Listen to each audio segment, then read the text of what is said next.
When you can actually get to a professional athlete and they understand like our mission, our company intent to train, teach young people, they get behind it. They get to actually train it forward, and they start to hear the stories about the young people learning from them. From a professional athlete perspective, what we've seen, 90% of them want to give back in some way. They just don't have the time to do it, and it's often expensive. But if you can show that, participate, you can train, use the technology, and in the meantime, you're actually allowing this massive learning opportunity for all others, that is where they've gotten really excited. Interesting. What we're trying to achieve, which is technology for the most amount of people. Mm-hmm. So there's this moment of this kind of aha moment that's going on just by seeing themselves in the same systematic moment. And that's been pretty powerful.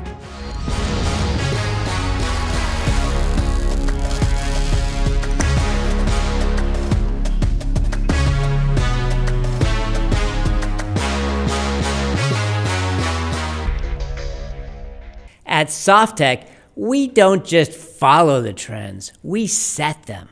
As the founder and CEO, I've built a team that excels in delivering cutting-edge solutions in software, hardware, and IoT. From concept to completion, we're the partner that turns your tech dreams into reality. SoftTech, where innovation starts. Welcome to Forging the Future, and I'm sitting down today with Scott Deans, who is the founder and CEO of BeONE Sports. Scott, welcome to the show. Thanks for having me. I'm excited. I've got my baseball socks on today, which is about as close to sports as I get nowadays, but I'm excited about this conversation because you did say tech. I did. Tell me a little bit about BeONE. Yeah, tell me what you do at BeONE. Sure. Yeah. In a nutshell, we're building AI recognition models to help athletes and coaches. We've got a kind of a neat spin on it to really build something that's the most applicable solution we can generate. So we have a lot of interesting things to tackle, like expense and the limitations. How do you get technology out to the most number of people? So some fun things to definitely tackle, and we're using some pretty neat pieces of technology to do it. Well, how does AI increase athletic performance? Well, what we've seen so far, it's all about learning and how fast we can generate learning opportunity.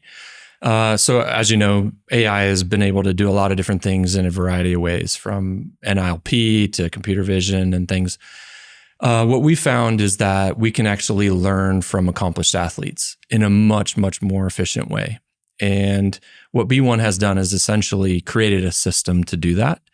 And you kind of connect to your heroes. And as a former athlete myself, I had heroes that I looked up to every day. And if I had BeONE then, I could have learned from Joe Montana or Roger Craig or, Ray Wersching in my kicking space. So how does the AI then learn from those heroes and then apply it to you? So we're basically digitizing accomplished athletes. And right now it's collegiate, amateur, or professional ranks. And all of their capabilities, their athletic capabilities, are essentially digitized into the database. And then we've created a really simple and visual and fun way to learn from that. So if you're shooting a free throw, how many free throws do we have in the database that we can learn, so that any young person or anyone wanting to learn how to kind of fine tune their shot mechanics, they can actually see it really quickly from someone who's been accomplished. So an exciting and engaging sort of way to utilize artificial intelligence. The really neat side of this is that it's recognition. So we're building AI models for sport-specific movements. And what's neat about it is it's learning every day. So every new video, every new shot, every new throwing of the football, kicking of the soccer ball, what have you, it's building and making these models smarter. So it uses computer vision, so it's just like video or visually based, and then it's analyzing. Yeah, the base technology is human pose estimation. Been around probably for a decade.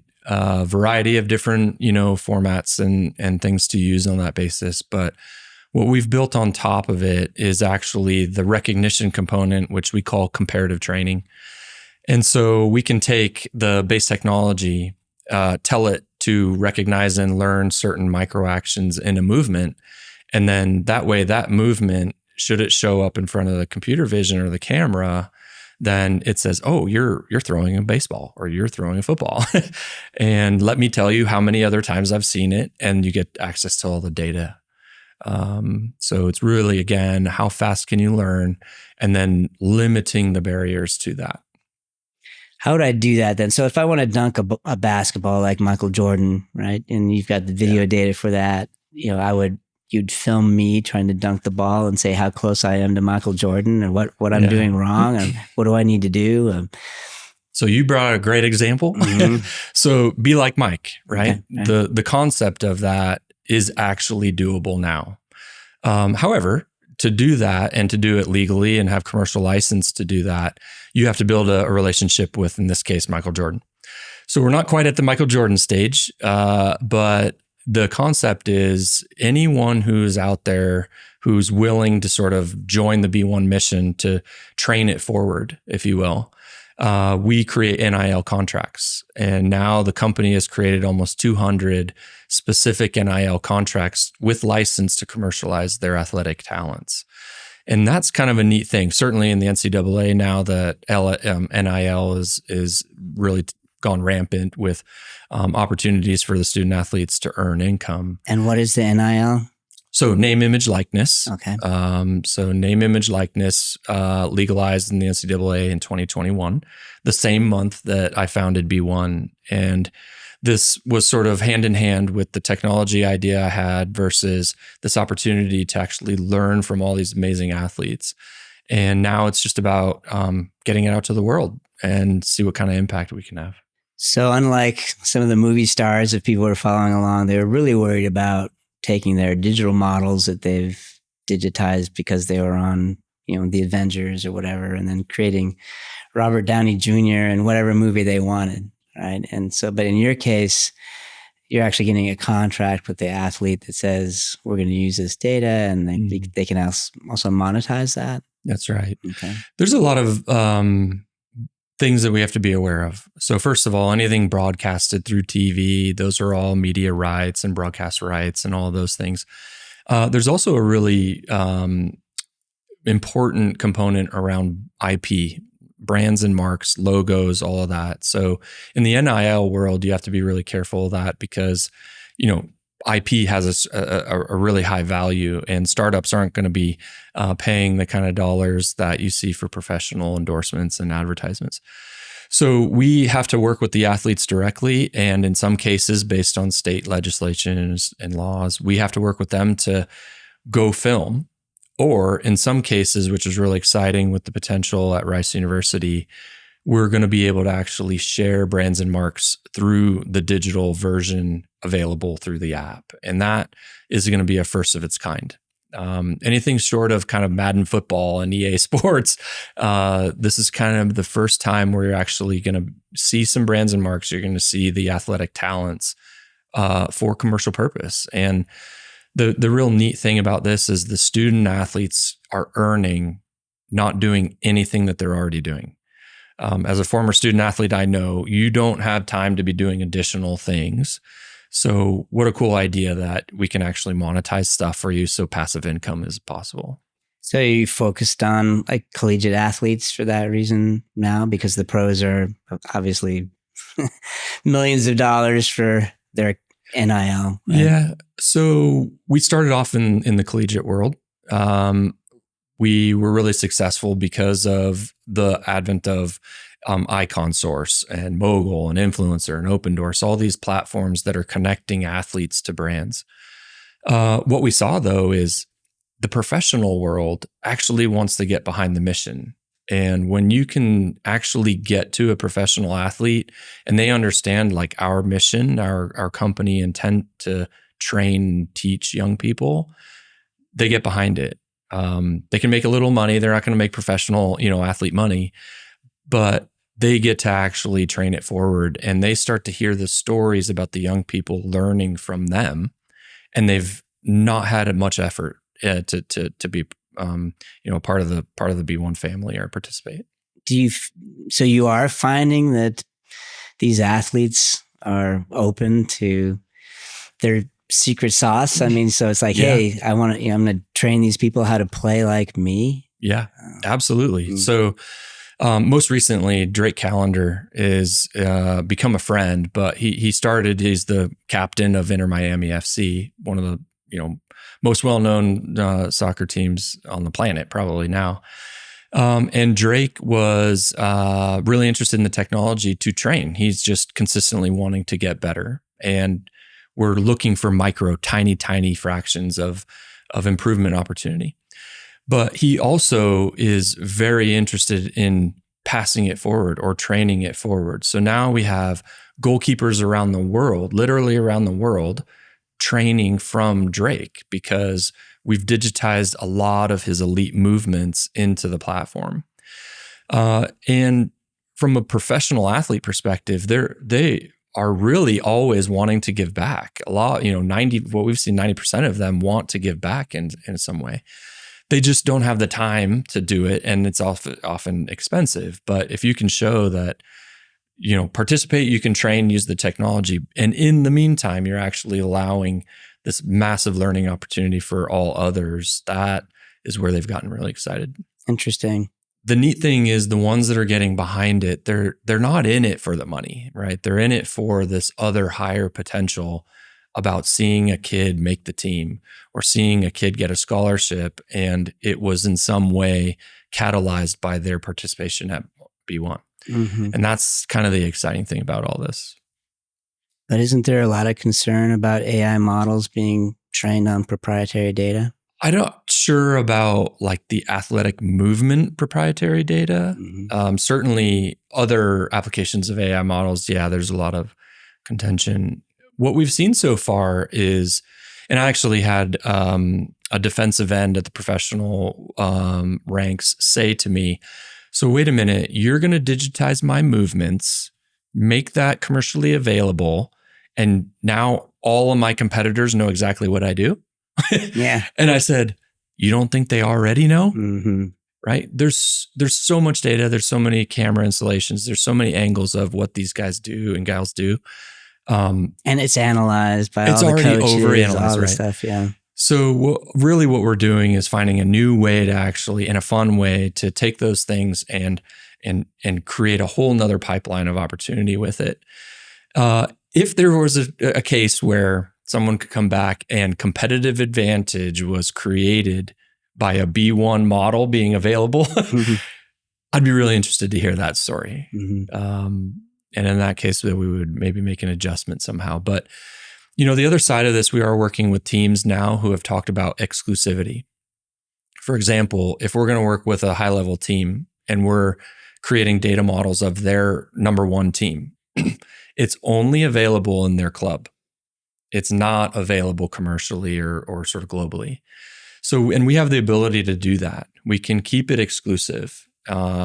Or, just for the purposes of their sort of as a service provider, that's our responsibility. Keep it tight for them. Otherwise, they can earn some income. The league can earn income. The athletes can earn income if we license it.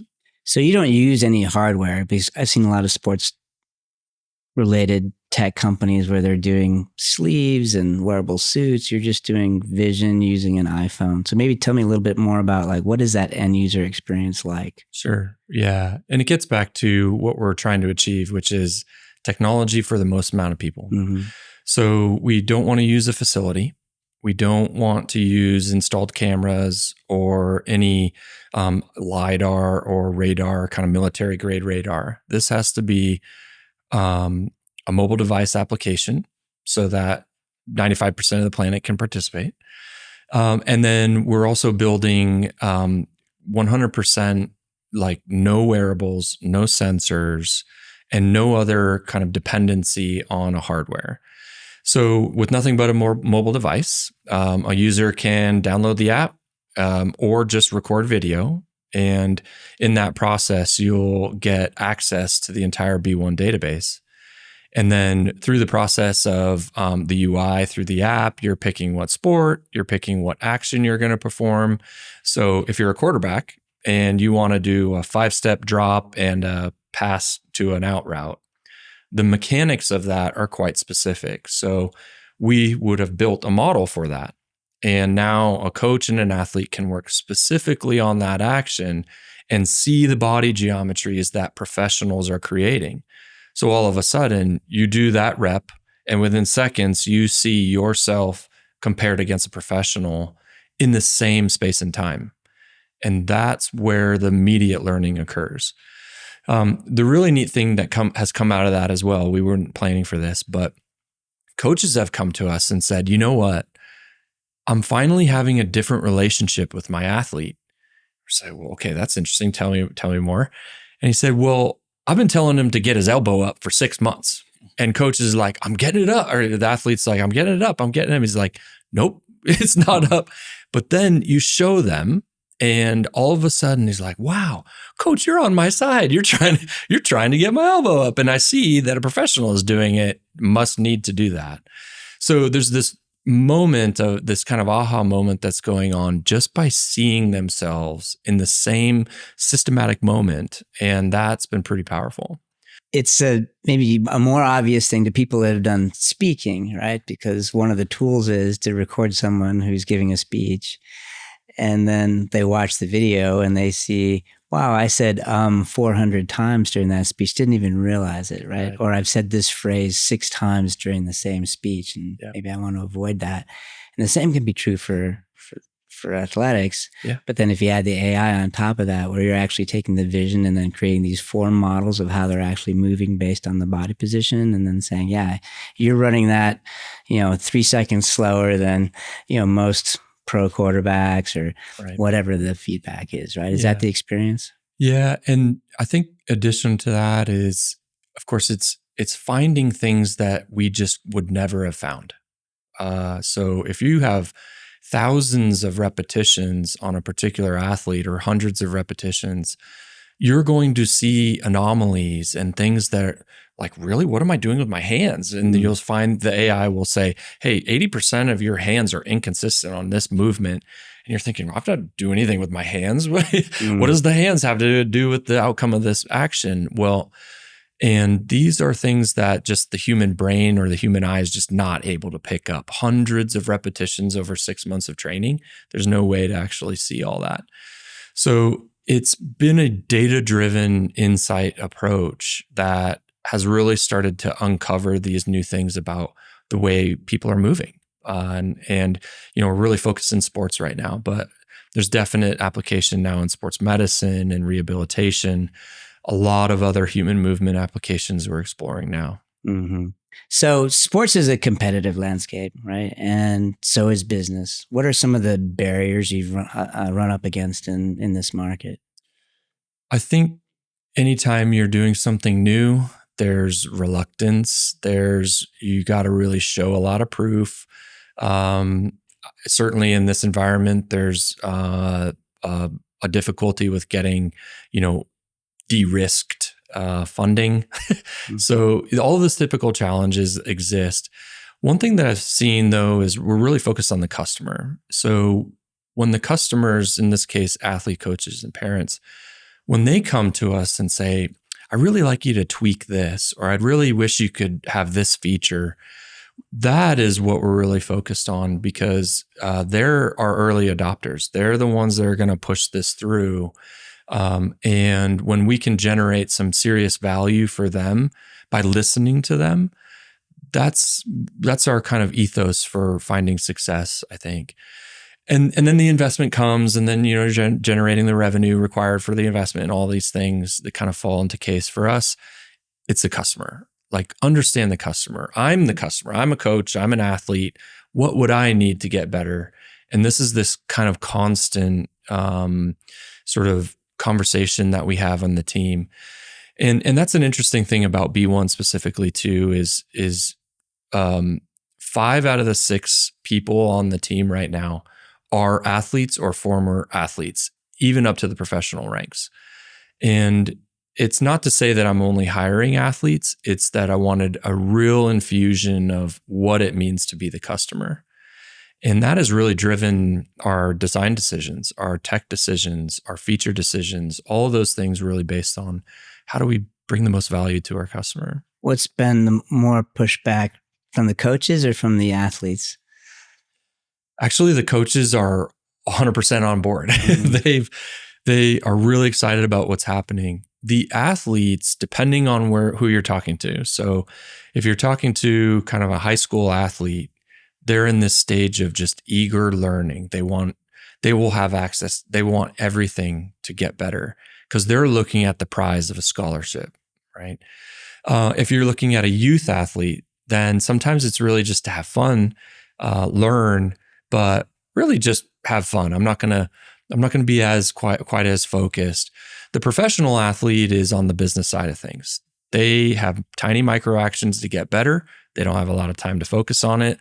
They really want something that's highly efficient and focused. So we do have a customer base that we have to understand. And the pushback so far has been, is the solution for me?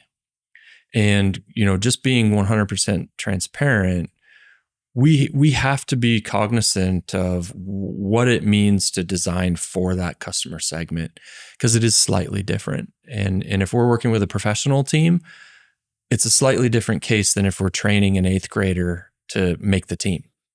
And we just have to be really aware of that. And that's been the biggest challenge, I think. It's really about that incremental improvement, right? I mean, you're not going to take someone and say, yeah, you're going to turn me into Michael Jordan, right? I mean, that's going to be an elite level. But if you can help me make 2 more shots per game or whatever the sport I'm in and get a little bit better and a little bit better, and like you said, I can make the team or I can, make that game-winning shot. Have you been doing this long enough to see like a definite ROI from using the platform? Yeah, definitely. Just the other day, I had a mom reach out to me about her daughter who didn't go out for the team. This was a volleyball team at middle school level. And it was through email. So she's just said, well, we actually used the BeONE Sports app. And within 1 hour of using the app, my daughter had generated enough confidence in a standing float serve to go out for the team. Mm-hmm. And, it might have only been $12 of revenue at that point or something less than that maybe. Yeah. But the impact of that story is priceless. And so that is a massive return for us. On the more sort of monetary side of things, we are now starting to contract with big teams, big athletic departments. And that's where we're realizing that this product can work at the elite level. A really awesome partnership with Rice University now where we're going to deploy the technology and the data platform across all 9 sports. That's 400 athletes and 100 coaches. But the potential of the analytics and the integration with data, like I was speaking to earlier, is just massive. So that's a really neat application at kind of the largest level. But then the small one is, the kid that is grinding in the garage trying to make the team. And we can address both. And that's what's really neat about the versatility of what we're building. It is not just focused on professional sports in a sport. It is like, how do we get the most out of sports potential using tech? Well, to me, it makes an obvious leap now, of course, since you've figured it out. But, if you want to learn something, where do you go nowadays? You go to YouTube, right? Yeah. I want to show me how to do this thing. How do I do it, right? And so I think it makes perfect sense to say, well, you're taking that kind of like video knowledge to show someone how to do something, but then adding that data and analytics on top of it to where you're actually coaching and showing the deltas and stuff instead of just like watching Michael Jordan make a shot, right? That's right. I think it's pretty fascinating. And if you're actually you're able to show that, like you said, to that year one example, that it can improve and the athlete's ability to do that task and then also their confidence in doing it. Which, half of it's probably mental, right? In sports, or a lot of it, Some level of it is mental. Yeah, absolutely. And with any technical movements in sports, it's challenging to find the coaching to move that dial, to move you forward, because I mean, coaches are amazing at really every level, but sometimes the technical knowledge is lacking. For me as a field goal kicker, I didn't get a lot of like technical knowledge on how to kick the field goal better. It was like, put it through the pipes, Deans, let's just kick the ball, kicker. Through the uprights, right? Yeah. And, which is, okay. But at the same time, I really wanted to get better at my craft. And with access now to professional kickers, you start to see all the little things that they're doing. And now I can apply that to myself at the same moment. That's where the learning really kicks in. Okay. Well, what's next for BeONE Sports in the future of sports training? Well, I kind of really excited about this integration, this data integration potential. So we have been talking in this space. There's some neat opportunities with some companies to see what kind of performance picture we can create. Certainly, we are just about to start opening this up to high schools and colleges around the country. And I'm actually excited to announce right here on the show with you, Chris, that we were just named a top 10 AI sports tech startup in 2024. Congrats. Yeah, thank you. It's through Hype Sports Innovation, who has a really heavy focus in European sports tech, but also connection to top sports brands. And in that process, we're now talking to some of the elite teams around the planet. So really excited about to see what we can do at the elite level, but also keep designing for the masses who can learn from all of that. And so there's a neat process just by working with elite players to get them better. They're giving us everything we need to train kids around the world. That's great. I love that. That's a super neat thing. Well, FIFA is going to be here in Houston. Lots of opportunity. I know. Who knows FIFA? Somebody connect me to that. Yeah, I know. What an exciting opportunity. Certainly, Houston Dynamo, Houston Dash. We have this great culture here. Let's start building cool things in that space and be ready for 26. The future of sports. That's right. Yeah. Well, this is a very interesting conversation. Happy to see it here in Houston. I've got some socks here for you. Oh, please. Yeah.